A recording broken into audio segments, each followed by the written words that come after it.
A national debate continues to spark emotions in the upstate. Last week, Oconee County Council voted in favor of ending a contract with flock safety after a push from the public over concerns of privacy. Now, during a special called meeting yesterday, members of council asked for logs of information gathered by the cameras. Our Nate Stanley spoke with Sheriff Mike Crenshaw, who originally pushed back against those requests. He joins us live now with the details. Nate.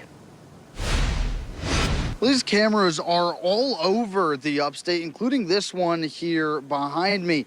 There's 5 all over Oconee County, according to the sheriff, and he says he's following the direction from county council, but thinks people will be less safe with less cameras.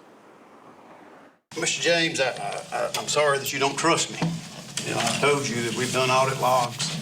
And I'm willing to help you get to wherever you want to be and share with you whatever information I can share.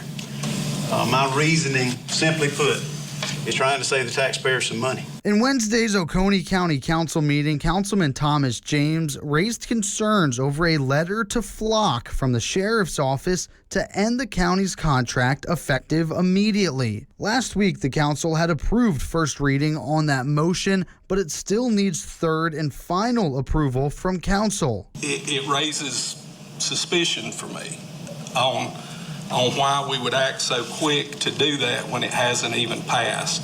And if it's true that the data would go away, that's concerning to me since we have an open request for that. Councilman James said this brought up concerns over what would happen if data recovered by the sheriff's department through flock cameras before council officially ended the agreement. I spoke with Sheriff Mike Crenshaw Thursday about that meeting. The data never was going anywhere. I would never have let these cameras disappear and us not have secured all of our data.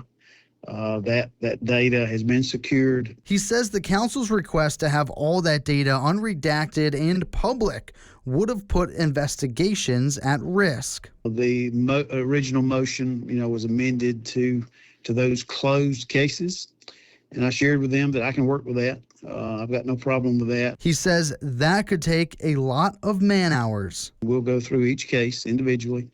That's probably, some months there's 200 searches, some months there's 300 searches.